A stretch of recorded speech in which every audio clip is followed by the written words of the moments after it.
All right, it's 12:04. I'll go ahead and get us started, and then folks can keep on coming in. Thank you all for joining today's panel on the art of the possible, how to PM in the age of AI. A quick reminder on the BPMA, we are the leading professional association in the greater Boston area, supporting product managers, product marketers, and product designers through virtual and in-person events like the one we're having today, content that is available on our website, as well as our free weekly newsletter that you can sign up to. We also offer a unique mentorship program that, whether you're interested in being a mentor or a mentee, you can get matched based on what you're looking to do, and then work with a mentor or a mentee for a specific period of time.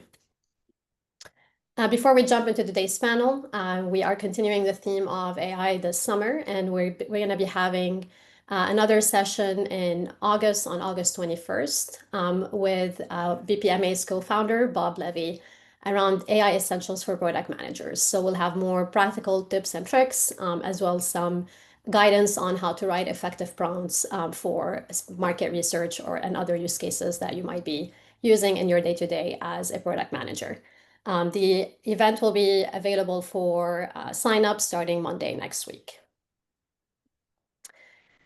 Some housekeeping for today. Per usual, we encourage networking. So if you want in the chat to put your name, your title, your current organization role, as well as your location. We do encourage you to ask questions in the chat as we go. We did our best to source questions from you directly from Eventbrite, so we're going to be covering some of those questions already. But if you have any other questions, feel free to put them in the chat, and then we'll try to cover them towards the end in the Q&A. Because today we have a number of panelists, I do ask that you remain on mute until the end when we open it up for Q&A to avoid any disruptions. Right, with that being said, I'll go ahead and introduce today's panelists and hosts. I'll start with today's moderator, David Owen. David is a BPMA board member at large, as well as an experienced AI product leader in the greater Boston area, and he will be moderating today's panel. Thank you, David. Moving on to Shweta Agrawal. Shweta currently serves as CPO at Boston New Technology, as well as co-president and COO of Product Camp Boston. Steve Johnson. Steve is a product success coach and former vice president at Pragmatic Institute. And fun fact that I learned earlier this week, Steve was the very first keynote speaker for a BPMA event back in the 2000s. So welcome back, Steve.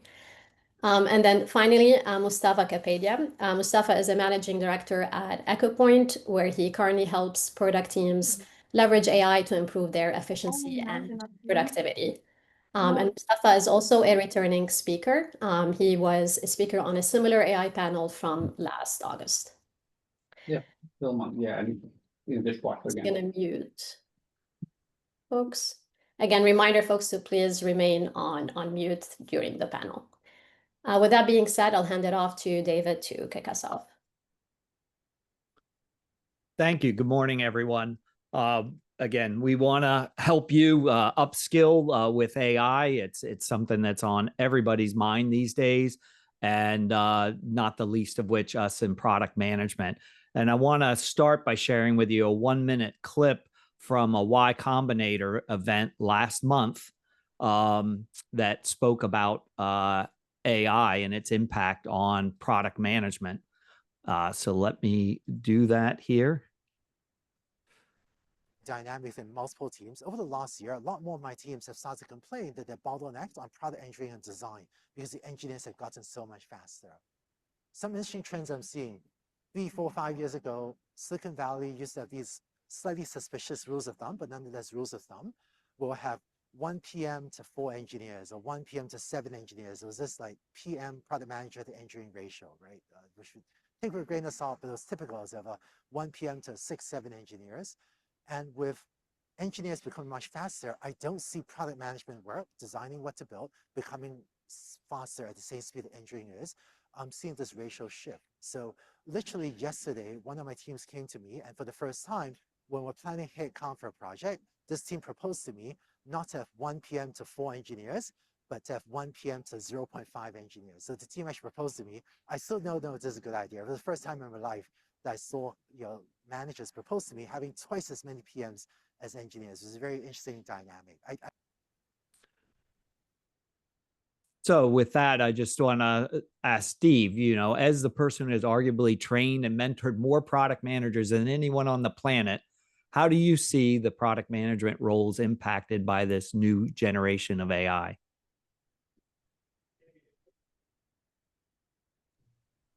I lost everybody for a while there. Was that question directed at me?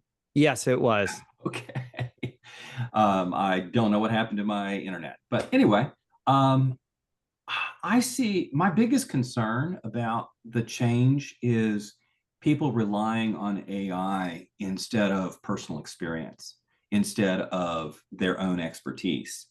And I've got a quick story. When we moved here, I had a great hardware store across the street. And I was over every Saturday, and he was like, "Okay, Steve, what's your project right now?" And within a year, we ended up getting like 6 mega stores. And ultimately, all of them went out of business, including my little hardware store. And it occurred to me that they had all read the same secondary research. And that's what I think we're doing right now with AI, is we're relying on AI for things that humans should be doing, instead of relying on humans for human stuff and AI for AI stuff. Great. Shweta, do you have anything to add to that? Yeah, I would love to.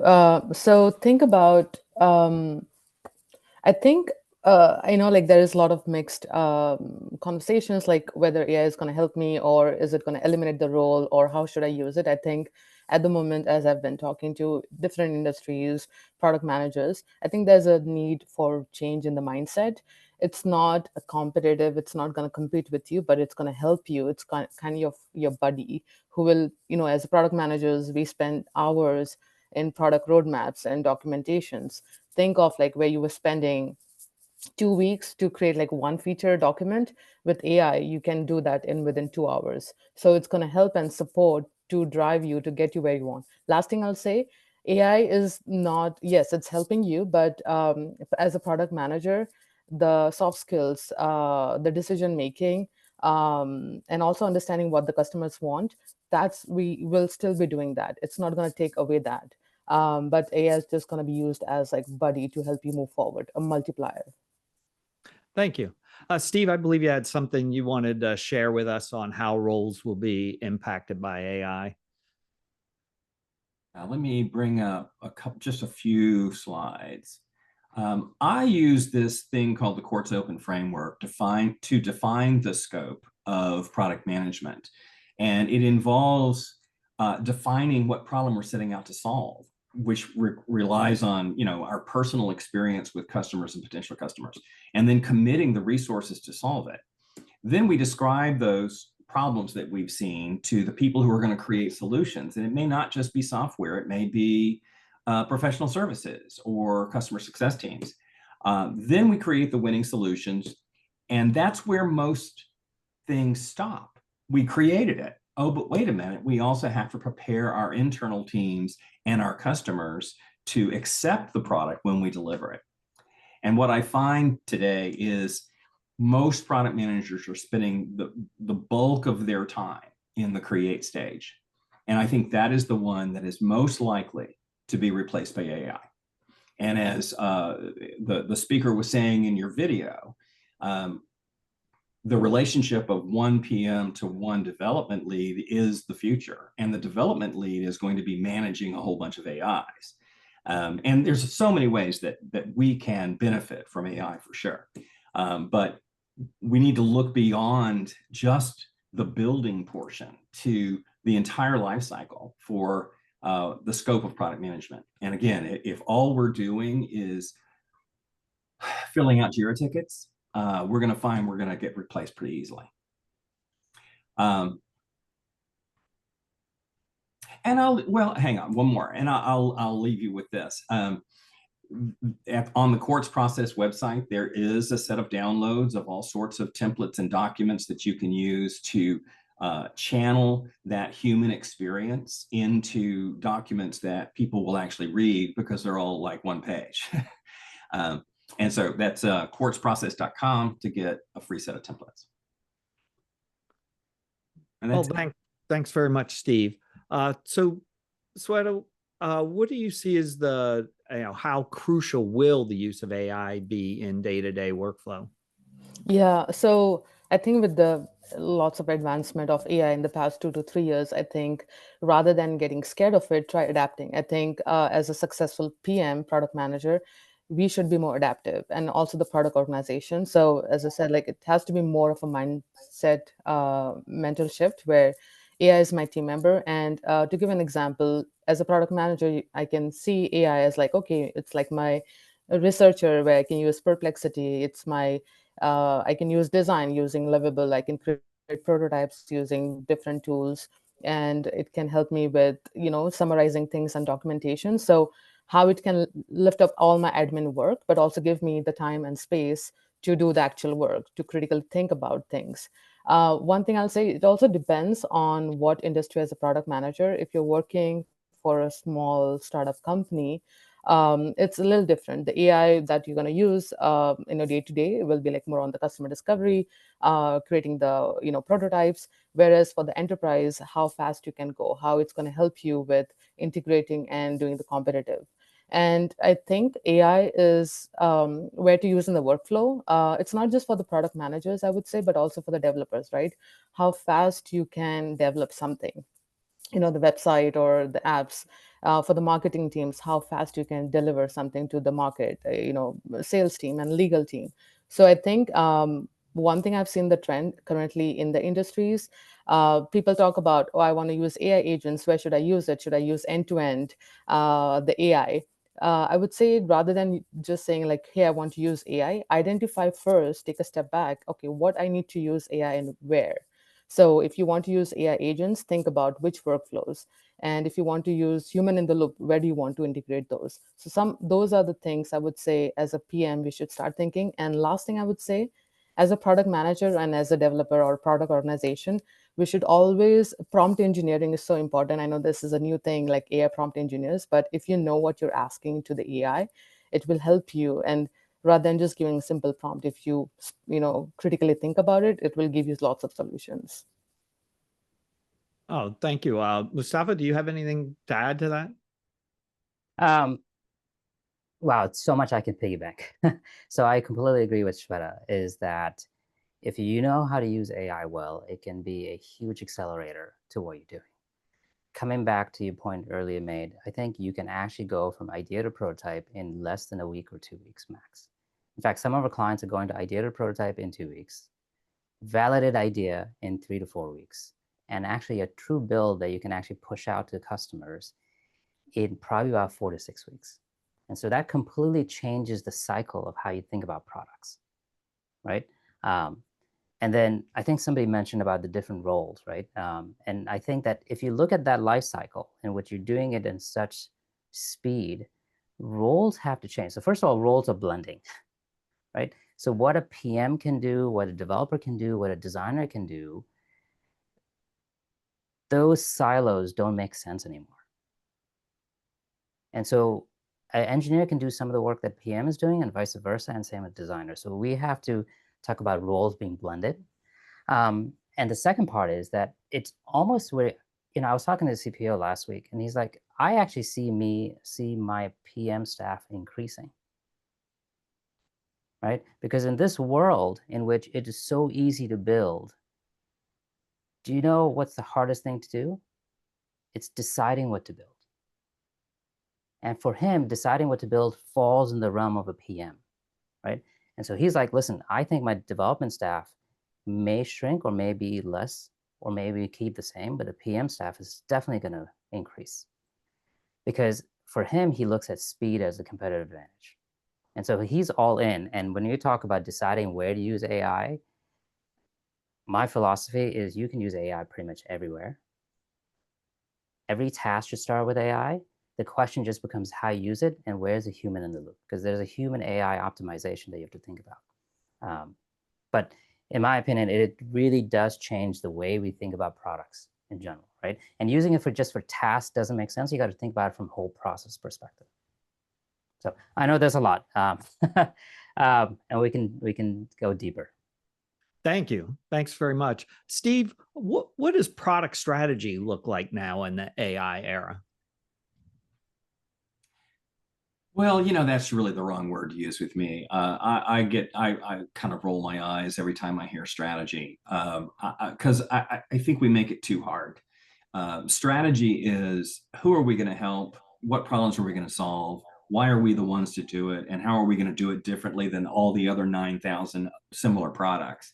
I think that, as Mustafa was saying, I mean, every part of the product lifecycle is going to involve AI. The tricky part, of course, is that AI is being trained on the things that people say about themselves, as opposed to human research, if you will. It's like my hardware store. It's like AI is secondary research, not primary research, and it's brilliant. I mean, I use it every day. But in terms of strategy, we still need to address those points. I mean, what makes us able to do this thing uniquely in the market space? And are we really solving a problem, or are we just building some cool stuff because it's cool to build cool stuff? Okay. Well, a lot of that is happening already. You can see bloatware everywhere. So everywhere. 100% agree. Just get worse. Shweta, do you have anything to add?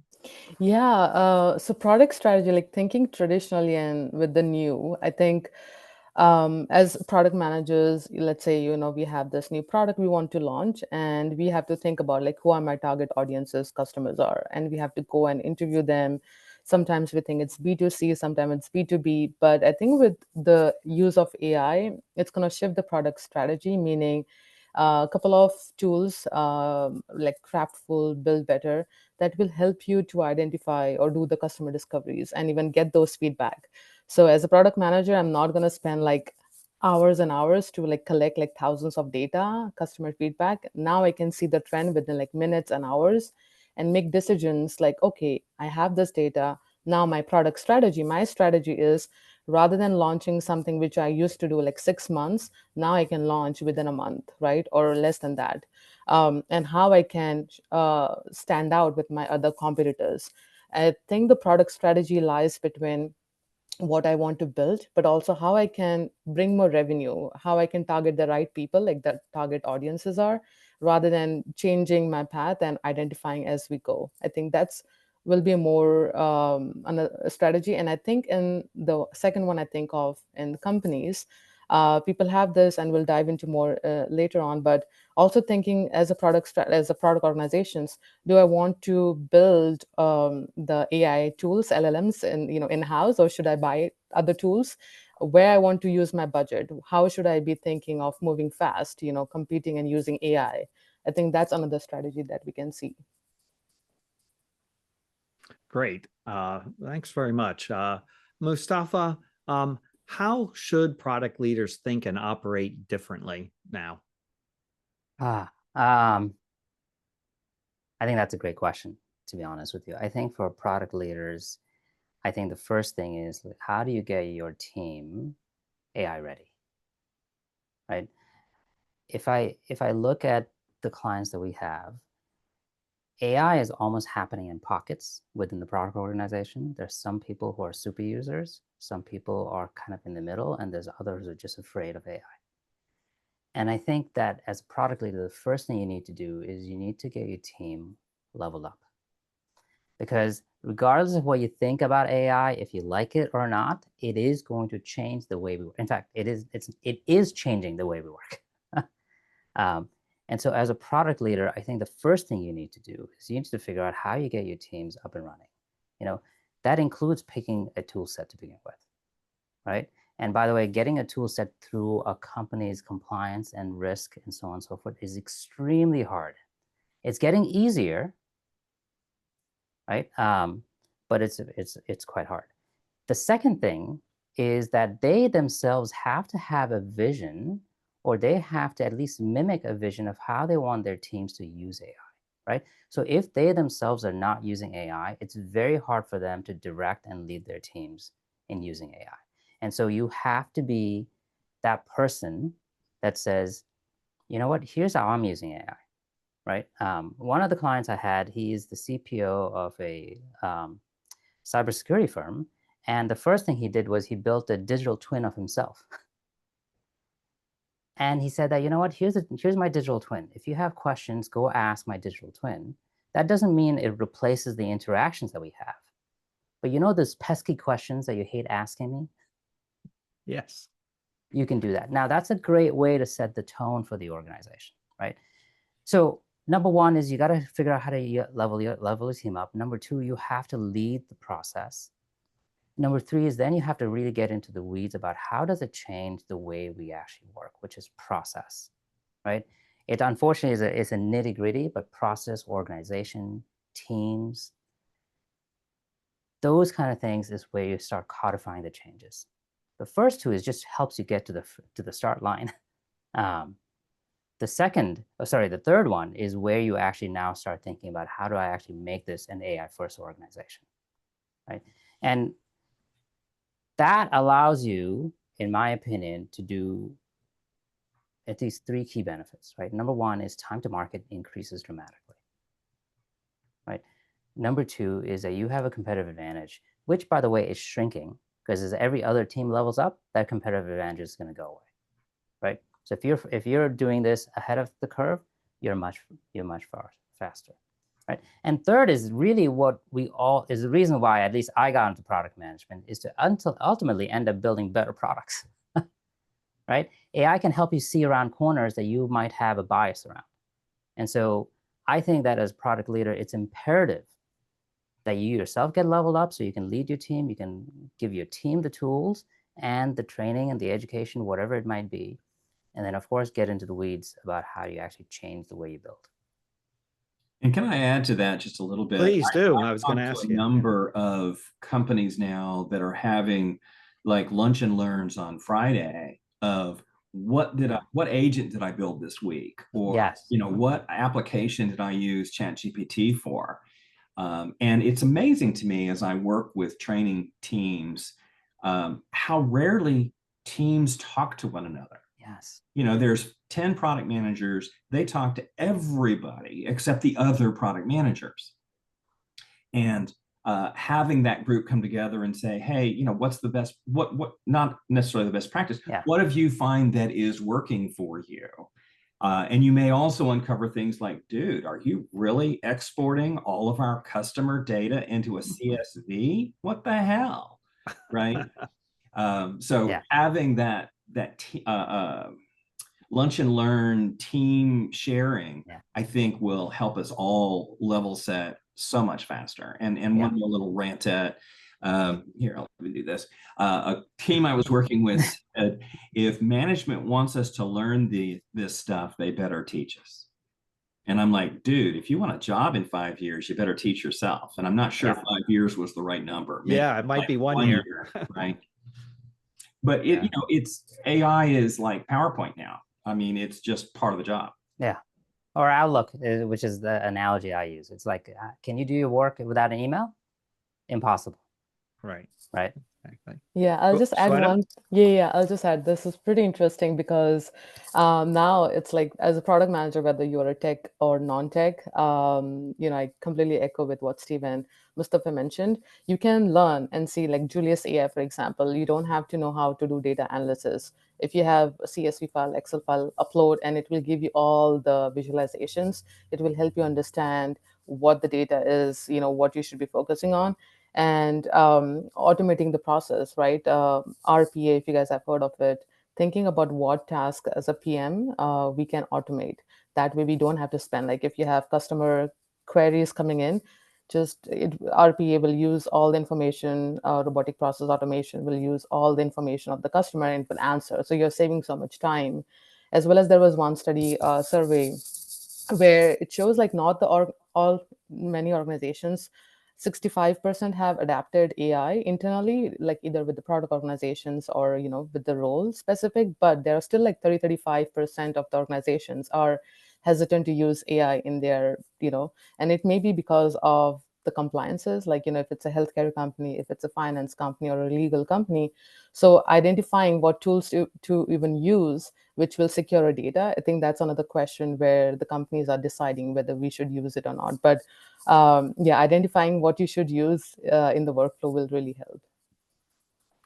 Thanks, Shweta. And I know Steve needs to fly off to keep the world safe for product management. So we're going to thank you for attending, and we'll continue on our panel. Thanks again, Steve. Right. Thank you very much. Glad to be here.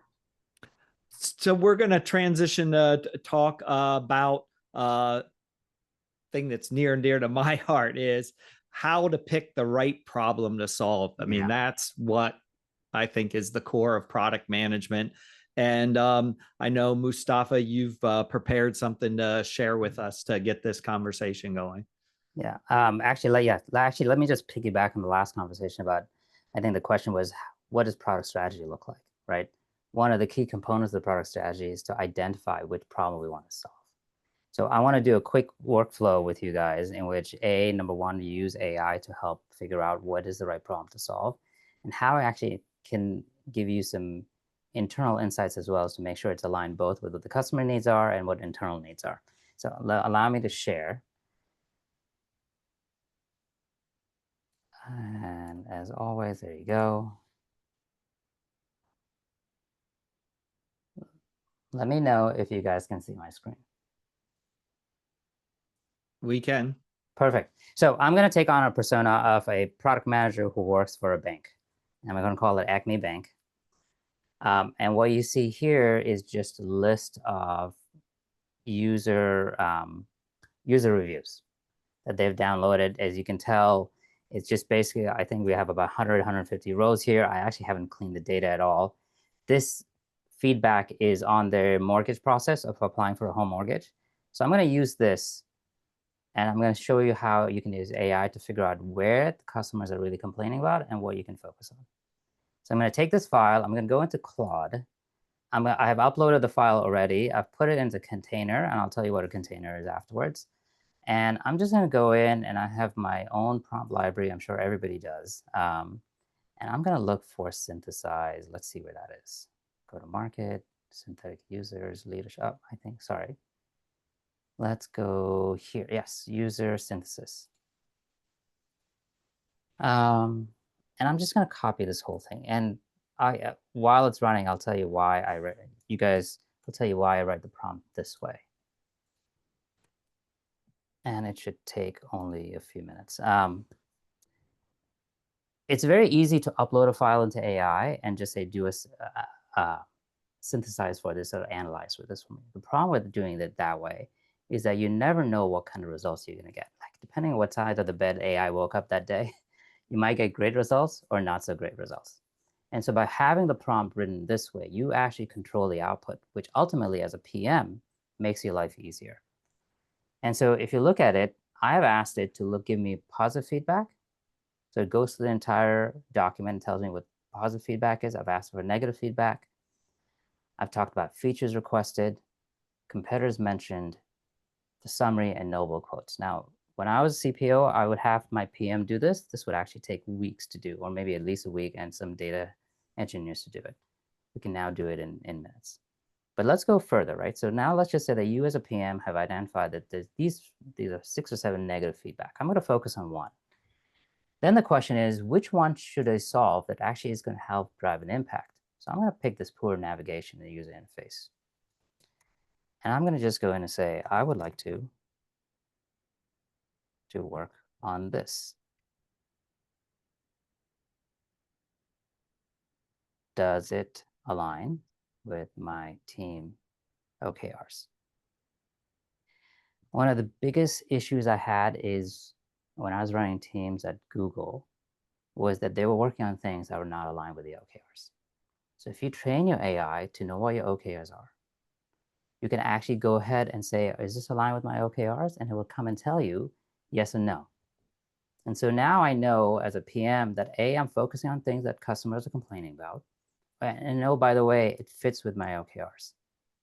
And so again, things like this can save a lot of time. Again, you're not having AI make the decisions for you. AI is helping you make decisions. You can actually even go further. You can say, you know what, that's great. Great. I have a meeting with Lisa. Lisa is my boss in this scenario. What is the best way to communicate this with her? And because I've trained AI on a little bit of Lisa's personality, it is now going to help me figure out how I can communicate better with my boss. So as you can tell, it tells you that Lisa's communication preferences are quick, structured, and concise. And so AI can tell you, it puts a whole agenda together. You can actually even go further and say, you know what, who else should I socialize this? And because I don't want the entire registry, I say top 2 or 3. And now it's going to go through all the teams that I have, and it'll tell me who in the team I should talk to. So coming back to the earlier point, AI can definitely accelerate what you're doing. It can assist you through your journey. It can help you identify which problem to solve. It can actually guide you how to solve that problem, as long as you know how to use AI effectively. And in this case, what we did was we've actually trained the AI. We've actually uploaded content about Anna, who's the PM here. We've fed the AI content about her OKRs, her team dynamics, her product. We even fed in things about her year-end review. So it actually focuses on things that will make Anna a better PM. Let me pause there. There was actually quite a lot, and we can go from there, yeah?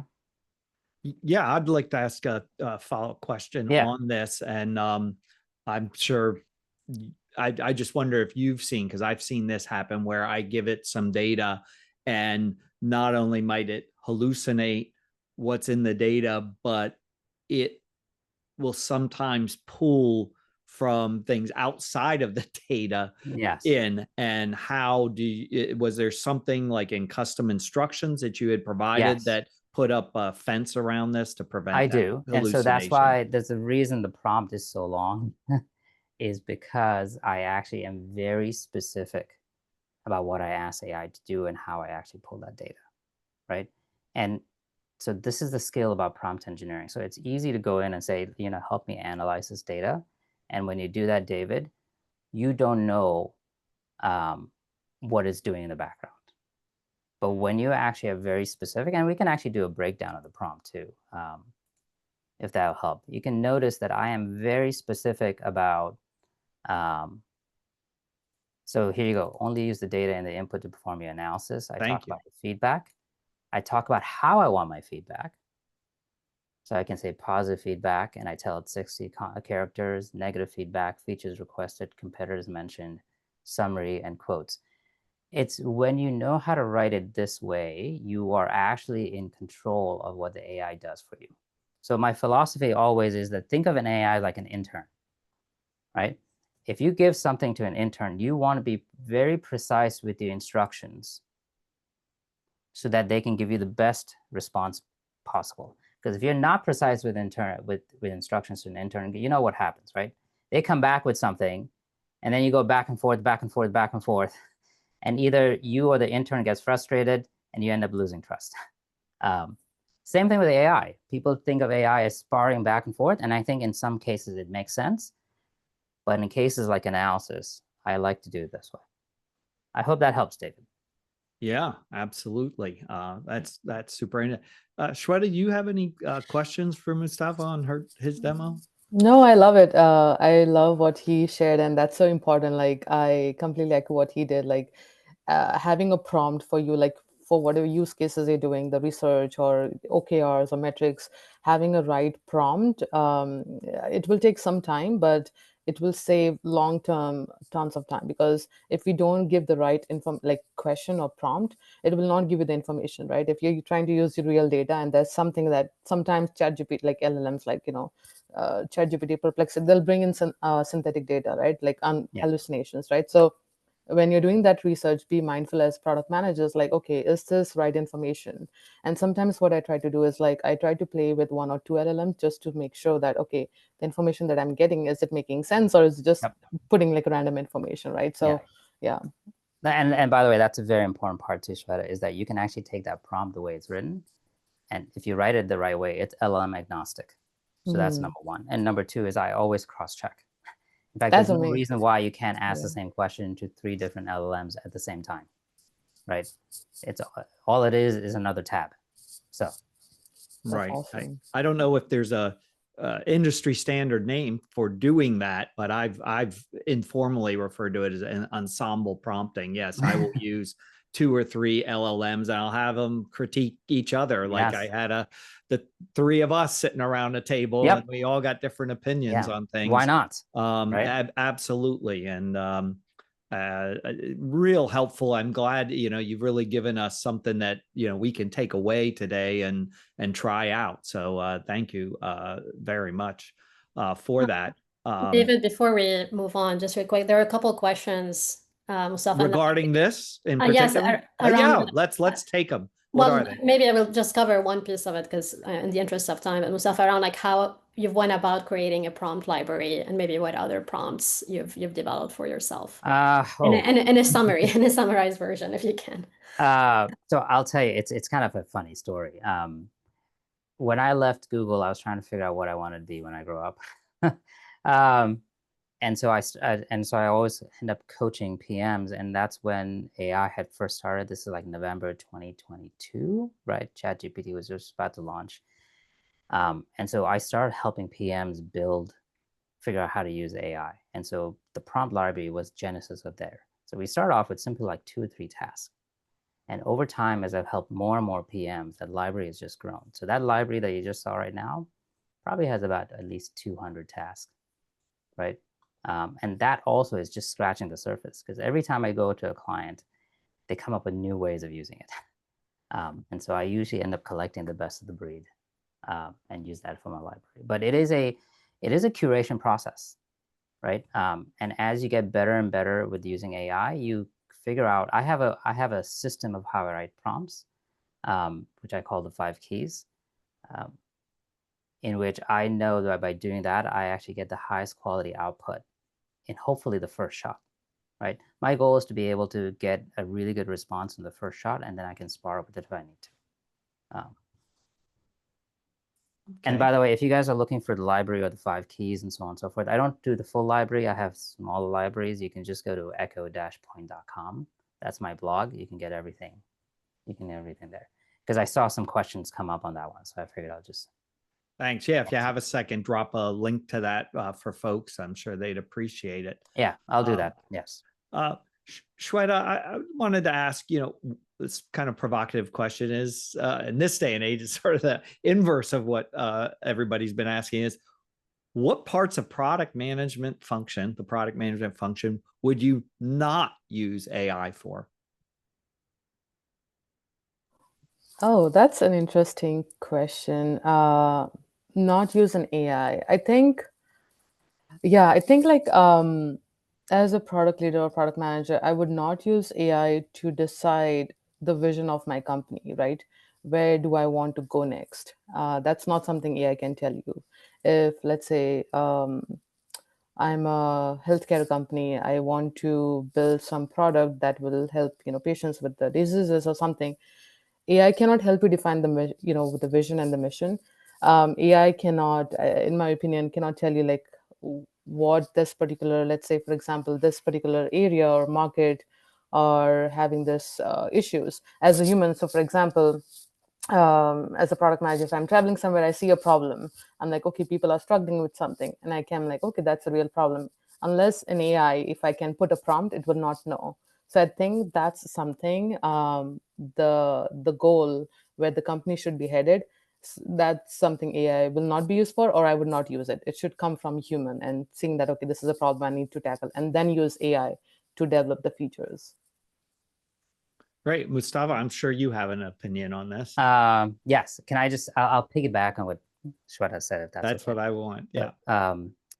100% agree that you should have AI should not make decisions for you. The critical thinking should belong to you, right? AI can fool you into thinking it's making decisions, but it should not. You should do that. The other three things, and my third one is my favorite. Number one is that empathy, right? AI cannot feel. And so when you're talking to customers, when you're talking to stakeholders, and when you can feel that pain, that is something that AI cannot do. And so you want to be the PM who is still spending time with the customers, with your stakeholders, and so on and so forth, so you can feel that empathy. The second one is ethics. AI doesn't know what's right or wrong, but humans do, right? Your moral compass has to be strong.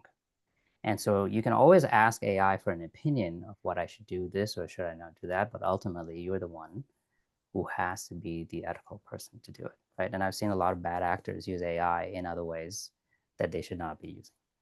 And the last one, which is actually my favorite, is that AI cannot do original thinking for you. So the way large language models work is it's trained on everything that's been written so far, right? But a novel idea is not in what's written, right? So if you go back, and I'm going to go back to my Google days, if AI existed, AI would not have predicted Google search, right? So that original thinking has to come from you.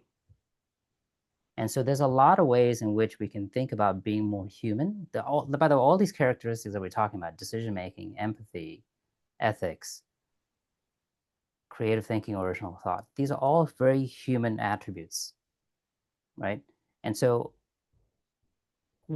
in my opinion, AI allows us to double down on these key human attributes. And all the busy work that we actually spend more time doing, we can actually outsource to AI, right? And to me, that human AI optimization is actually where I think is the sweet spot. Thank you. I think now I'm just watching the clock. Probably move on to talk about, I mean, you already shown us something with regards to tools, but we want to continue with that. We really want to make this practical for our audience. And Shweta, I know you've prepared something to share with us. Do you want me to go and share my Yeah, slide? please Okay, go right perfect. ahead. Okay. Yeah. Let me do that. Okay, share.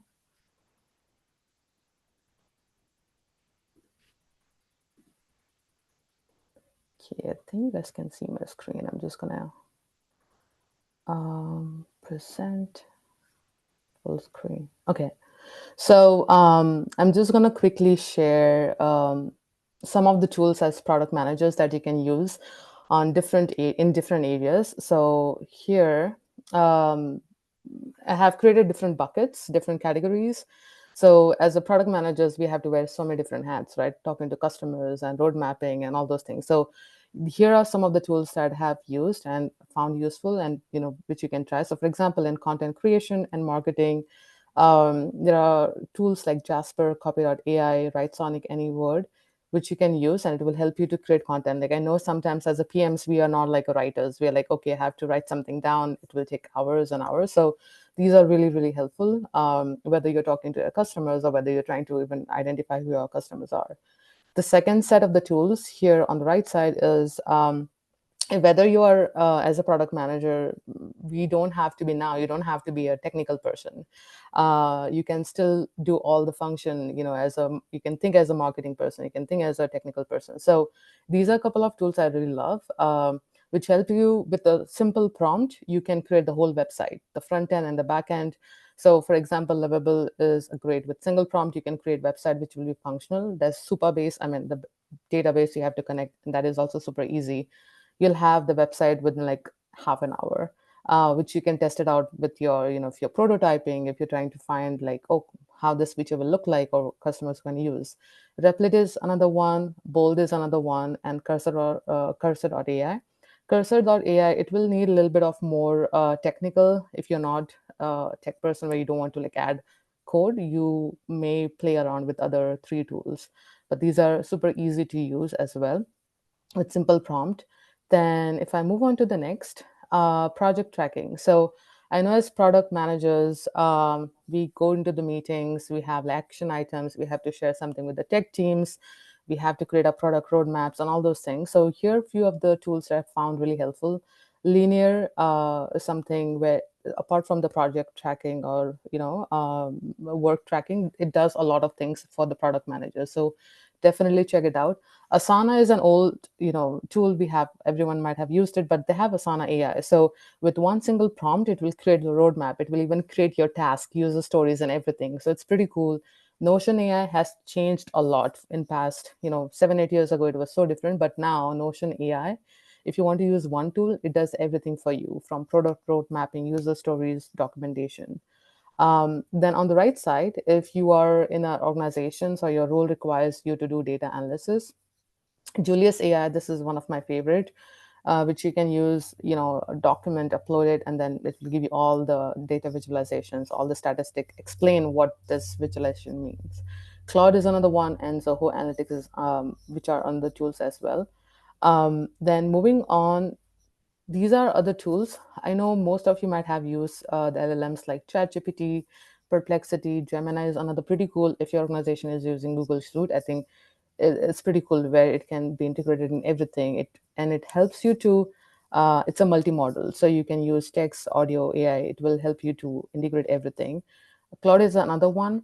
I would say Perplexity, I use it when I have to do customer research and market research. It's pretty helpful. Chisel is another one. It's a pretty cool tool for product managers. So I would definitely ask you to check it out. It also helps you creating the roadmaps and other, product manager tasks. Chat PRD is a specific for PRDs. It provides you templates for product managers. If you have a template, you can upload it. What it also does is like, if you have a PRD itself, you can prompt and ask like, okay, what are the something missing in the PRD? What metrics I should be looking into? And it will give you more refined statistics, which you have not thought about before even giving your tech team. And the other one that I have is lead generation. I know there's like LinkedIn, but as product managers, if you are looking to what markets I should focus on, if it's a B2B, it gives you all the information. Clay, you can filter out from the industries, the company, the size of the company, what you want to do, the businesses. It helps a lot. Folk is another one. I love Clay more than Folk. You can integrate with all different tools like LinkedIn, your emails, and with one email you can, reach out to more folks. But Clay, I love that it's easy to use as well. And the last but not the least, I know you might have already been using meeting notes and tools already, but as product managers, I have found it really helpful and useful. Like I remember in the past, without these tools, I used to spend a lot of time to summarize and put the action items. It does automatically. One of my favorite is Tactic. Fireflies, you can record in Otter AI, and there are many other tools, Read.ai, but these are a couple of my favorites. And for customer insights and customer discovery and feedback loop, if you have like, oh, I don't have time to like go over thousands and thousands of customer data, you can use Craftful, which summarizes all the informations. Buildbetter.ai is another one, and Zeta.io. So these are pretty cool tool that you can use in your day-to-day workflows. Thanks, Shweta. I wonder if you've come across, or if maybe you haven't, Mustafa might also, which tools are great for analyzing visual data? Do you have any recommendations there? For me, and I would love to pick like Mustafa's brain. I love Julius AI. It helps a lot. I mean, there are many, but I have tried and I don't get the right information. I have to do lots of prompting. But Julius AI, with single prompt, I just have to upload my document or prompt, and it will give me all the information that I need. It even tells you why and how it came with those data visualizations. So that's my go-to for data analysis. Great. And how about you, Mustafa? Anything on so visual data? Yes, visual data is a little bit harder. So for data analysis, I like Claude. But for visual data, I like Gemini the best. Gemini's new capabilities are really good at doing the OCR and trying to figure out what's happening, right?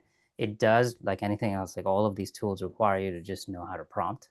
But once you do that, a lot of the things that all these specialized tools do, you can actually do it in the 3 base LLMs, right? So my 3 base LLMs is ChatGPT, Claude, and Gemini, right? So it's just a matter of how you write the prompt. If you other than using Gemini, the other one that's actually quite good at visualization is Grok, right? So Grok is the Elon Musk X large language model, and Grok is actually quite good at visualization. So it's just, I use different LLMs for different things, just because over the years I've realized that there's small nuances that I like about this one and that one. But you should try those 2 out. Oh, thanks.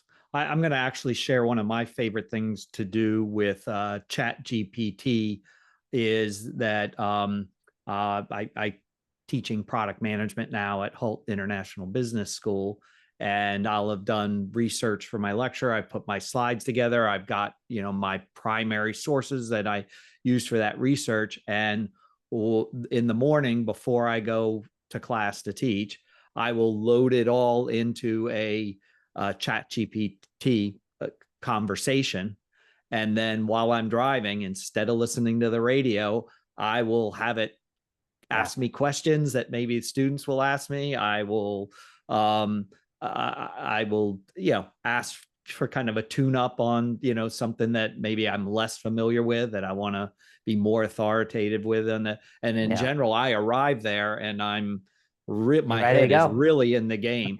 And I imagine that I would love to apply this to, I know all of us out here have done things like sales battle cards and all. I could see this being a really great feature for sales people, like on their way to the meeting. They didn't want to prepare in any way, but they can then get on and have a chat about, okay, who am I meeting with? What's important? And utilizing the kind of document like you did, Mustafa, created, I think would be great. Well, David, allow me to take it even further, right? So one of the things that we actually help our clients build is you saw the example of a digital twin that actually is a twin of your organization, right? Right. We are also doing the same thing with synthetic users. So you can actually have simulation of your synthetic users. So you can actually you can upload documents, PRDs, user flows, and ask your synthetic users what they think about it. So this is almost like a precursor before you talk to a real user. And that's a huge one. But the one that I'm most excited about, the one that we're working on now, we haven't cracked it yet, is the idea of a synthetic competitor, right? So we're trying to build a synthetic competitor who, in your space, can mimic what your competition's going to do. So if you're about to launch this feature, how are they going to react?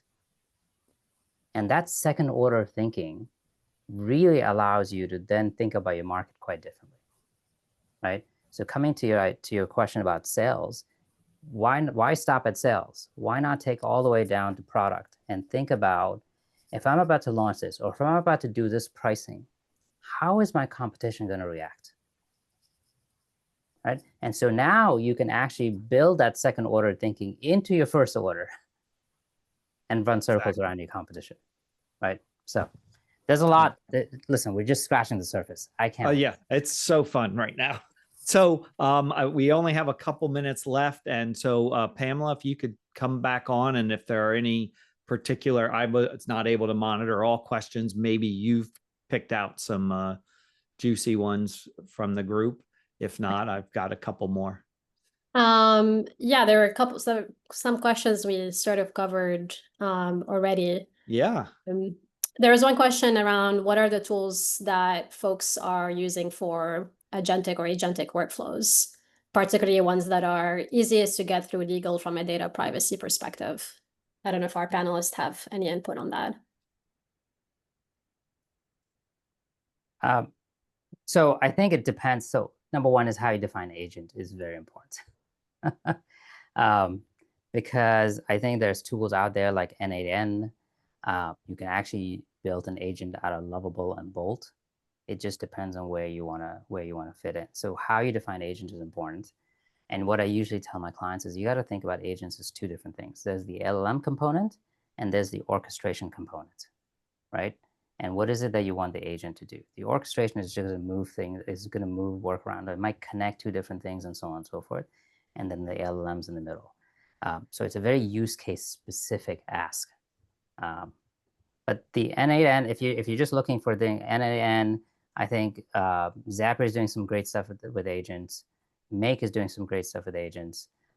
There's new tools out there too called Relay, and I forget what the other one is. But there's a whole bunch of tools out there. But again, each one of them defines the agent differently. So you have to think about use case and then figure out the right tool. Yeah, I completely echo with what Mustafa mentioned. It's like sometimes if you have that capability, sometimes company think of building in-house, but what is your use case? What your company industry is like, for example, it's legal or health tech. And the tools that Mustafa mentioned, there are a few with Relevance AI. I know like that is use another tool set Mustafa mentioned, but more of thinking what you're planning to do, because I know at the moment leaders are trying to use thinking, do we want to use AI agents or do we want to use agentic? So before even jumping and thinking of agentic workflows, try and see where you want to use it and then backtrack. Maybe we have room for one more question. I think, Mustafa, that was a follow-up to your demo. How do you maintain a prompt library that large? Yeah, well, it's become a habit in which you start grooming things, right? At a certain point in time, I keep adding more and more tasks as I get to the point at which I need them. It started off, like I said, with a few things, and we just keep adding to it. I always keep updating my prompts as well, but I always follow what I call the 5 keys, in which I assign it a role. I figure out what the right input is. I tell it what the right instructions are, what's the right format, and then give it good or bad examples. And so if you follow that 5 keys, you're going to get a fairly decent output. In fact, a much better output than if you just ask a simple question. Right? So to come back to your point is, number one, once you realize the power of having a playbook and how important it is, just keeping updated just becomes part of routine hygiene, or at least it's become part of my routine hygiene. And then you always keep adding things and you just keep tweaking the prompts. But most of my tasks have now been stabilized. It's more about adding more prompts now. And as the LLMs get better, my responses are getting better too. So at least I know that my prompts are LLM agnostic as well as model agnostic. Okay. Awesome. Thank you. I think we're on time. So big thank you once again to our panelists, Shweta, Mustafa, and Steve. And then a big thank you to our host, David, for moderating the panel. And thank you all for taking time out of your day to join. You will receive a follow-up email with a link to a survey. We'd love your feedback around this panel, as well any future events you'd like to see out of the BPMA, and a link to the recording. Thank you all and enjoy your weekend. Thank you guys. Thank you. Nice meeting all of you guys. Thanks for coming.